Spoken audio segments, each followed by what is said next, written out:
Title: How Engineers Design a Fade-Degree Dual Door Elevator in a Tiny Shaft Hook. Can an elevator have doors on two adjacent sides inside a very small shaft? For example, one door opens from the front, and another door opens from the side.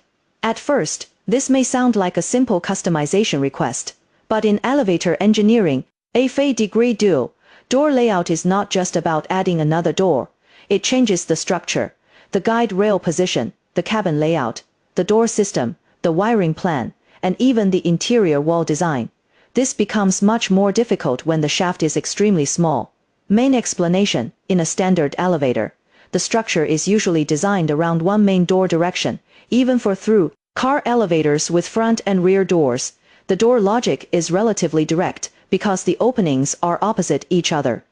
But a fade-degree layout is different.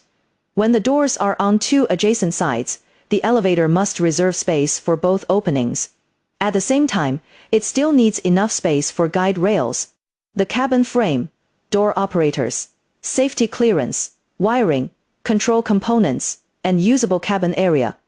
In a large shaft, engineers may have more flexibility. In a small shaft, every millimeter matters. That is why this type of elevator usually cannot be solved by choosing a standard catalog model. It often needs a project-specific structural design. Project example: one example is a Mexico project documented by EKCNE. The shaft measured only Fa m by Fa m. The client needed a fade-degree door configuration, with one door at the front and another door on the side. They also wanted to keep as much cabin space as possible. This created a difficult engineering problem.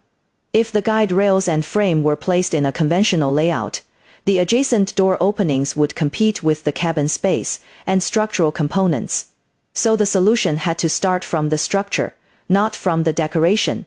Engineering solution for this project: EKC used a custom backpack style or cantilever frame. The main idea was to move the guide rails entirely to one side. By doing this, the design freed more space for the front and side door openings. It also helped preserve more usable cabin space within the small shaft. This is the key point: a fade-degree dual door elevator is not simply a cabin customization. It is a structural engineering problem. The frame, rails, doors, cabin walls, and safety clearances all need to be planned together. Cabin and interior design: the structure was only one part of the project. When doors open on two adjacent sides, the cabin interior can easily look unbalanced. Standard wall panels may not align naturally because two sides of the cabin are interrupted by door openings. So EKCNE's cabin design team remapped the stainless steel wall panel layout based on the client's architectural drawings. The client also required a specific wood grain finish. Instead of using a vinyl wrap or printed sticker, the doors and panels were manufactured with textured wood grain stainless steel. This matters because elevator interiors are high-touch areas. The finish needs to match the design intent, but it also needs durability. Security integration: this project also included security requirements. The elevator was not only a transportation device, it had to fit into the building's access control workflow.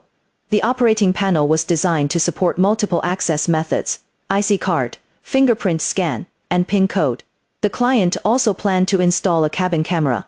Instead of leaving that for on-site modification, the cabin ceiling was prepared during manufacturing with a dedicated power socket for CCTV installation.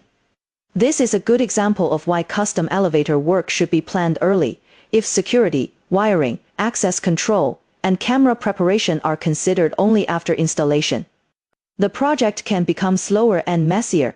Buyer checklists: if you are considering a fade-degree dual door elevator in a small shaft, ask these questions early.